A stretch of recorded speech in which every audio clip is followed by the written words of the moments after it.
الفيلم بيبدأ بصقر وهو مسجون في سجن غريب، كل المساجين اللي فيه عمالين يتكلموا عليه. على الناحية التانية واقف يكن الفنان خالد الصاوي ومعاه لابتوب جايب بيه كاميرات المكان كله، وصقر قاعد بيتغدى. بنعرف ان هو داخل السجن دوت مخصوص عشان يهرب مسجون معين، فبيبدأ يدي واحد من المساجين عملة ذهبية وتقوم خناقة كبيرة وقلبان في السجن كله. صقر بيستغل الزحمة ديت والهرجلة عشان يهرب المسجون اللي هو داخل علشانه، وبيكلم يكن على الناحية التانية بيقول له يلا اعمل التبكير اللي احنا اتفقنا عليه. فيكن بيقول له استنى بس اصل البطارية بتاع الريموت فاصلة. صقر في اللحظة دي بيقول له على فكرة بقى انا بقيت حافظ المكان كله وبقيت حافظ الناس دي كلها. وفعلا وسط الضرب ده كله بيحصل الانفجار، وبيتقابل صقر مع يكن بعدها بيقول له البطارية اشتغلت يا عم، ادي المسجون اللي انت عايزه اهو. يكن بيفاجئ صقر وبيقتل المسجون في لحظتها، فصقر بيتفاجئ وبيقول له انت كنت عايز معلومة منه الاول، وبعدين لو كنا سلمناه عايش كان هيجيب فلوس اكتر. فيكن بيرد عليه وبيقول له وتسلمه عايش بعد ما شاف وشي عادي؟ لا ما تقلقش، احنا بس عايزين الشريحة المزروعة جوه جسمه. فصقر بيبدأ يخاف من يكن وبيحس ان الراجل دوت ممكن يبيعه في اي وقت ومش همه مصلحة حد غير نفسه. بعد كده صقر بيبقى قاعد في ور بيبص على صورة في موبايله وبيفتكر اصحاب زمان، وبيقول ليكن ان هو خلاص قرر يتوب ويبطل الحكايه دي كلها. بيرد عليه يكن باستهزاء وبيقول له يا عم صقر زمانهم نسيوك كلهم، وبعدين عايز تتوب ليه يعني؟ ويعني ايه التوب اصلا؟ فصقر بيقول له الشغل معاك بقى مشموم وكل حاجه بقت لبش، وبعدين انا جبت لك فلوس كتير. فيكن بيرد عليه وبيقول له اه بس لسه في فلوس اكتر. وبعدين يا عم لما تعيش حياه المجوزين ديت هتعمل ايه يعني؟ كوافير وست بترضع ومش عارف ايه. ولسه بيتكلم ليه صقر سابه ومشي. على الناحية التانية بقى بيظهر كناريا الفنان شيكو، وهو عايش في وهم رواية جاسوسية هو بيكتبها بإيده، وبيتخيل نفسه بطل أكشن وسط ضرب وحروب.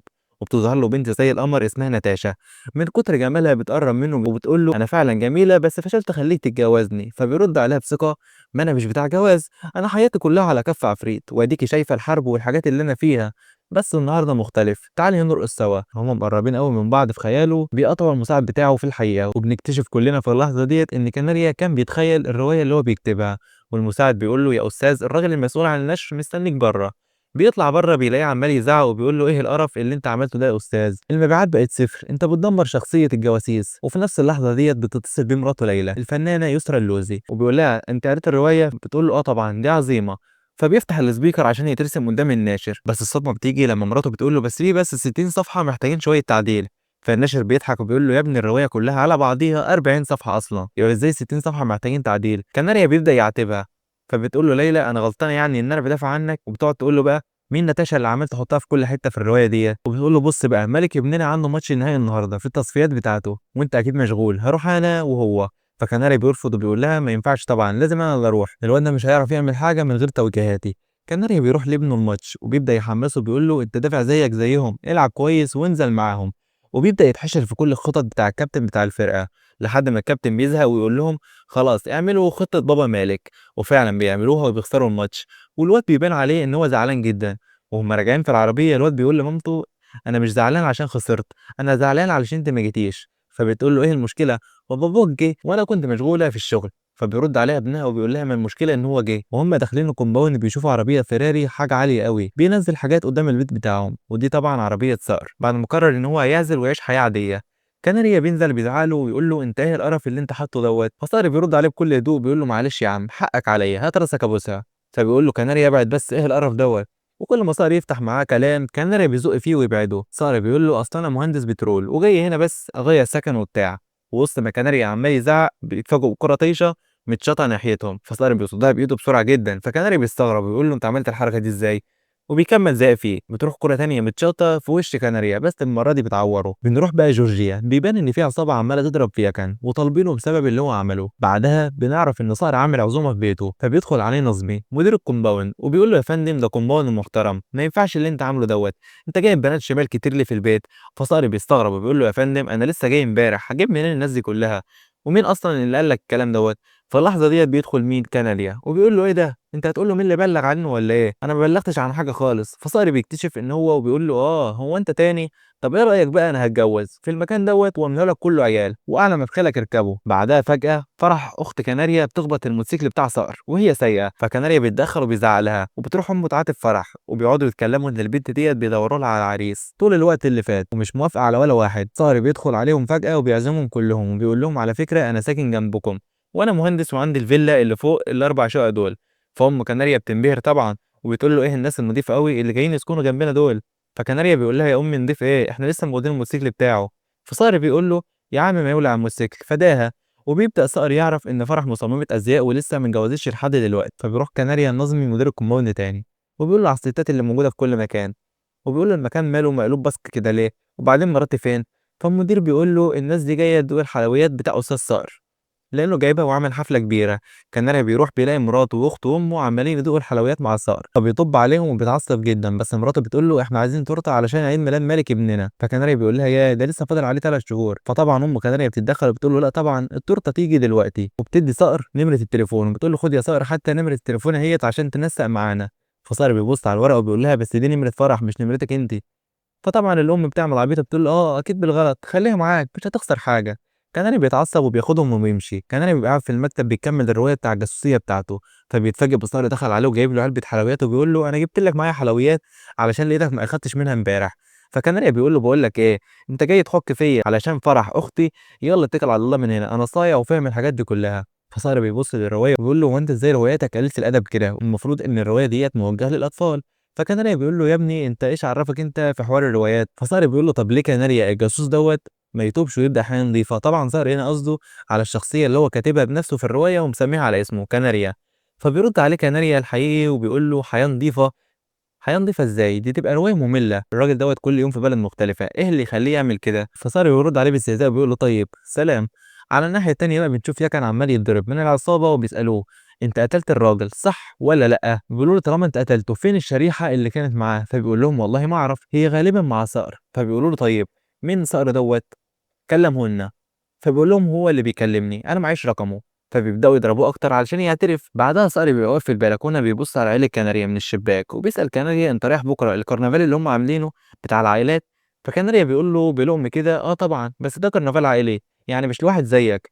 تاني يوم في الكرنفال كناريا بيبقى واقف عمال يتخانق مع الراجل بتاع الايس كريم عشان عمال يستعرض كتير بالمعالق والبولات وصدعه. على الناحيه التانيه مراته عمالين يحذروها ان جوزها ممكن يخونها بتقول لهم لا انا جوزي دوت مش راجل. وهو بقى بيجي في اللحظه ديت وبيقول لها يعني ايه جوزك مش راجل يا هانم؟ فبتقول له لا انا قصدي راجل ما بيخونش يعني. فبيقول لها اه طب وعيلتي فين بقى؟ فبتقعد تحكي له عن كل واحد فيهم في مكان شكل وبيقول لها اه انا فعلا كده شكلي مش راجل.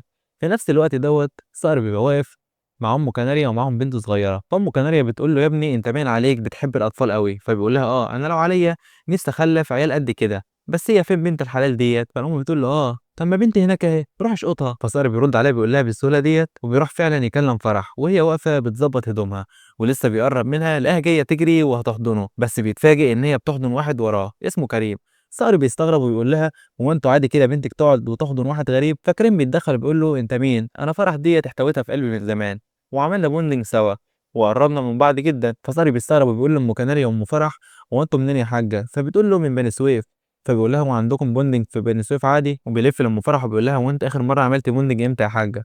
فبترد عليه بتقول له اخر مره عملته لما جبت فرح بنتي. فصقر بيقول لهم اه انتوا غاويين الحكايه دي بقى من زمان وبيسيبهم وبيمشي. بعدها صقر بيبقى قاعد بيلعب ريست وبيكسب كل الناس اللي في الكرنفال كلهم. فكناريا بيشوفه وبيقول له ما تترسمش قوي كده علينا. فصقر بيقول له طب ما توريني نفسك. بيدخل كناريا يلعبه وكان مالك ابن كناريا واقف بيتفرج. صقر كان خلاص هيكسب بس خد باله ان ابن كناريا باصص بجروده ومش مهتم ومكسور الخاطر. فراح صقر سايب ايده ومخلي كناريا هو اللي يكسبه وبدأ طبعا يلتزم قدام الأطفال ويقول انا اصلا زمان ضربت واحد وهو ده اللي جاب لي الاصابه القديمه. فالاطفال يقولوا له احكي لنا يا عم كناريا ايه اللي حصل؟ فابنه بيقول بكسوف بس يا بابا ما تحكيش. فبيقول له ليه يا ابني ما هم عايزين يسمعوا. فابنه بيقول له عشان هيتريقوا عليك كل الناس عارفه ان انت بتكذب. هنا بيتدخل صقر وبينقذ الموقف وبيقول للواد لا ما بيكدبش انا شفته وهو بيضرب الراجل دوت فعلا. كان بيتحرج وبياخد ابنه وبيروح. صقر بيمشي وراهم في الطريق. الواد بيسأل صقر هو انت فعلا شفت بابا بيضرب الناس ديت؟ فصقر بيرد عليه بيقول له ايوه طبعا. وهم بيسحبوا فلوس صقر بيلمح حرامي جوه السوبر ماركت اللي جنبهم. فبيروح لكناريا وبيقول له بقول لك ايه انت مش عايز تثبت لابنك حاجه؟ في حرامي جوه المكان دوت روح ثبته واثبت للواد ابنك ان انت بطل. كناري بيتشجع بيقرب من الحرامي وبيقول له شيل اللي في ايدك دوت يا اما هتبقى على النقاله. فالحرامي بيبص له بيقول له والله يا ابني النقاله ديت على مقاسك انت. ولسه بيقرب منه راح الحرامي معوره بالمطوه في ايده. صقر بيتدخل على طول والحرامي بيطلع مسدس وينادي على باقي العصابه. فصقر بيبص للعصابه بكل برود وبيقول للحرامي الكبير انت عايز مين اكتر واحد في دول يعيش؟ وبتبدا خناقه ضرب نار وتكسير كبير بين الاتنين. صقر بيفرمهم كلهم وبيكسر كاميرات المراقبه بتاعه المكان وبعد ما بيخلص بيروح مستخبي بسرعة وبيدي السلاح لكناريا علشان يبان قدام الناس وقدام ابنه ان هو اللي عمل كل دوت. وفعلا الواد بيشوف ابوه ماسك السلاح والعامل بتاع السوبر ماركت عمال يقول لكناريا برافو عليك انت اللي انقذتنا، حاجات زي كده. تاني يوم كناريا بيجي له صحفيين كتير جدا البيت وعمالين يصوروه ويقولوا له انت عملت كده ازاي وبتاع ومش عارف ايه. وعلى الناحيه التانيه الراجل الناشر اللي كان بيشتكي من المبيعات على الروايه بيتصل بيه وبيقول له يا ابني التليفون ما بطلش رن، المبيعات ضربت وعايزين يخلوا الروايه دي تتحول لفيلم، وامه عماله تبخره من العين واصحاب ابنه عمالين يتصوروا معاه كانه بطل قومي. بالليل بقى في الجنينه كان صقر وكناريا قاعدين سوا، فصقر بيقول له ما ينفعش تفضل جبان كده، فكناريا بيساله هو انت مين وعملت زي اللي انت عملته في السوبر ماركت دوت. فصقر بيقول له مش انا اللي عملت، انت اللي عملت عشان ابنك. فكناريا بيقول له بصراحه انا نفسي ابقى زيك يا صقر. فصقر بيوعده وبيقول له انت مش محتاج تبقى زيي، خليك نفسك وانا اعلمك باقي الحاجات. تاني يوم بيروح الجيم وكناريا بيقول لصقر علمني اي حركه من بتوع السوبر ماركت ديت. فصقر بيجي يعلمه حركه بيقول له جربها فيا، فبيلاقيه خواف قوي وبيتفادى اللمس. فصقر بيقول له طب تعالى اضرب في الساند باج بتاعه البوكس. فكناري بيروح يضربها ضربه خفيفه خالص، من خوفه ايده الاتنين بتتجبس. فبيقعدوا مع بعض وصقر بيساله بقول لك ايه، هي فرح اختك دي دنيتها ايه؟ فكناريا بيقول له يا عم انسى فرح دي خالص، الواد كريم اللي ماشيه معاه هيجي لها النهارده البيت يخطبها. وفي اللحظه ديت مراته بتتصل بكناريا وبتقول له عدي على صقر هات لنا شويه حلويات علشان العزومه بتاعه كريم. فكناريا بيقول لها طب ايه رايك بقى ان صقر هيجي معايا النهارده العزومه ديت. وبيروحوا فعلا. في العزومه محدش كان طايق الواد كريم خالص غير فرح. وسط ما كريم بياكل الجمبري شرق وقعد يكح، فقام صقر يستغل الفرصه ويضربه على ظهره، قال يعني بيفوقه لغايه ما الجمبري طار من بقه. بعدها كريم بيقول لهم انا هستأذن بس لحظه وجاي. بيخرج بره الفيلا علشان يتكلم في التليفون. صقر بيمشي وراه وبيسمعه وهو بيتكلم في التليفون وبيقول لواحد ان هو بيلف على البت ديت على فرح علشان فلوسها بس، وبيقول له ما تقلقش هي وقعت خلاص واسحب منها كل الفلوس. صقر بيبدأ يراقبه وبيسرق منه موبايله ويبعت سكرين شوت من المحادثه ديت لفرح ويقول لها ان كريم كذاب. فرح بتشوف الرساله ديت وبتتضايق جدا وبتخرج تواجه كريم وبتقول له امال ايه السكرين المبعوته لي ديت، انا مش عايز اعرفك تاني لو كان اسمك اصلا كريم. الواد بيبقى متعصب جدا ومتضايق، فصاري بيروح رش عليه ميه وكناريا من الناحيه التانيه وبيمسكوا مسدس وبيهددوه، قال يعني هيموتوه. ووسط ما صقر وكناريا عمالين يتخانقوا مين فيهم اللي هيقتله، الواد بيستغل الخناقه ويطلع يجري. صقر بيقول لكناريا خلاص بقى احنا بقينا اصحاب وقربوا من بعض اكتر، ودخلوا يقنعوا فرح بصقر وهي كانت رافضه وبتقول لهم انا ما اعرفوش. بس كناريا بيقنعها وبيقول لها ده واد مؤدب جدا وعمره ما بيبص للبنات ولا بيعمل حاجه شمال. وامها بتقول لها ده غني فعلا وعنده فيلا وبيوت كتيره. الحكايه بتقلب جد بقى لما صقر بيبقى قاعد مع كناريا بيفكروا ازاي يخلوا فرح تحبه. تليفون صقر بيرن في الوقت دوت، فصقر بيطنش وبيقوم يجيب حاجه من التلاجة يشربوها. كناريا بيمسك الموبايل بيلاقي العصابه بتتصل فيديو كول، واول ما بيفتح الخط بالغلط بيشوفوا وشه، ويكن اللي هو خالد الصاوي بيأكد لهم بخباثه ان هو دوت يبقى صقر او بلال. بعدها كناريا بيبقى قاعد في البيت بيكتب رواياته عادي طالب دليفري بيتزا، وصقر في الوقت دوت نزل يقعد في ديت مع فرح في مطعم. وفجأة صقر بيلمح في الكاميرات بتاع المراقبة على التليفون بتاعه إن في ناس مسلحة داخلين بيت كناريا علشان يقتلوه، فاكرينه إن هو دوت يبقى صقر. صقر طبعا طار على هناك وقتل عامل البيتزا المتنكر وأخده بعيد. كناريا بيفتح الباب بيلاقي علبة البيتزا مرمية بس، وبيدخل يقعد مع بنته الصغيرة وهي بتتفرج من الشباك على الخناقة والضرب بره، وهو مديها ظهره ومش دريان بأي حاجة. ولسه بيفتح الكاميرا الأمامية بتاع التليفون عشان يصور بنته، بيتصدم بإن الرجالة بتاع العصابة واقفين وراه بالأسلحة في شاشة الموبايل. صقر بيدخل في اللحظة ديت وبيقلب المكان كله ضرب نار، وكناريا بيبقى في حالة ذهول. مراته بتتصل عليه وبتقول له إن هما في الطريق، فبيضطر صقر وكناريا يستقبلوهم بطفايات الحريق والدخان مالي المكان كله، قال يعني المكرونة ولعت والدنيا كانت ولعانة. وصقر بياخدهم يباتوا في الفيلا بتاعته، وهناك العيلة بتشك لما بيلاقوا البنت الصغيرة بتلعب بصباع بني آدم، بس صقر طبعا بيجري وبيخبيه وبيلحق الموقف. صقر بياخد كناريا وبينزلوا بأسانسير المخبأ السري تحت الأرض مليان أسلحة ورشاشات، وبيقنعوا إن هم لازم يتنكروا زي الروايات بتاعته اللي هو بيكتبها. فبيروحوا كارفور لابسين بدل، وهناك بيقابلوا أصحاب صقر القدامى اللي هم تابوا اللي شغالين هناك، وبيفهموا منهم إن الشريحة اللي العصابة عايزاها عليها أسامي كل أصحاب الجرائم الكبيرة، وإن تليفون صقر لما اتفتح شافوا وش كناريا ويحسبوه إن هو يبقى صقر.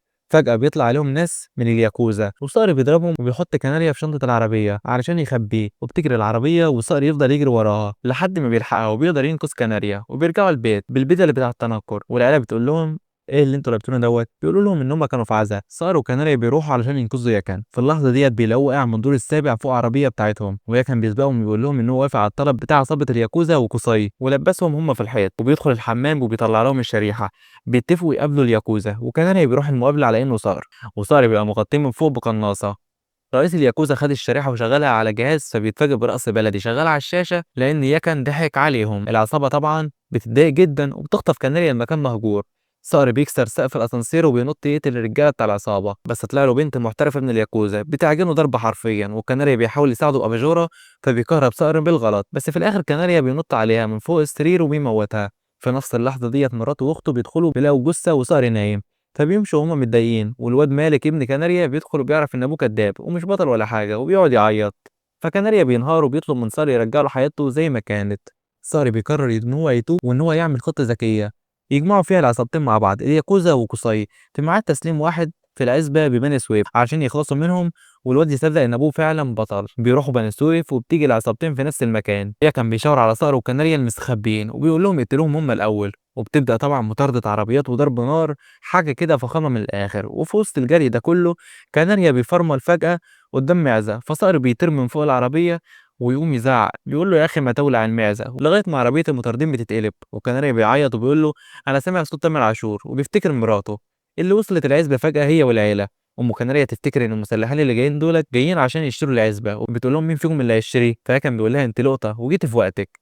اخو قصي بيطلع مسدس وبيهددهم، وصار وكناريا بيسوقوا فيهم الضرب، وصار بيقول لمراته وابن كناريا إن أبوكم بطل ومستعد يموت نفسه علشانكم. ووسط المعركة ديت رئيس عصابة الياكوزا بيمسك الواد مالك الصغير وبيوجه المسدس على راسه. في اللحظة دي كان بيجيله حبة الشجاعة من وحي الروايات اللي هو بيكتبها، وبيطلع مسدس وبيضرب رئيس الياكوزا بالنار وبيقتله وبينقذ ابنه، بس المرة دي بجد، ويبقى بطل فعلا قدام ابنه. وفي الآخر بيظهر قصي الراجل الكبير وبيمسك المسدس على راس كناريا، فصار بيقعد يرغي مع قصي وبيتكلم مع كناريا، فكناريا بيهمس له بيقول له احنا بنعمل ايه، فصقر بيقول له بصوت واطي جدا بنشتته.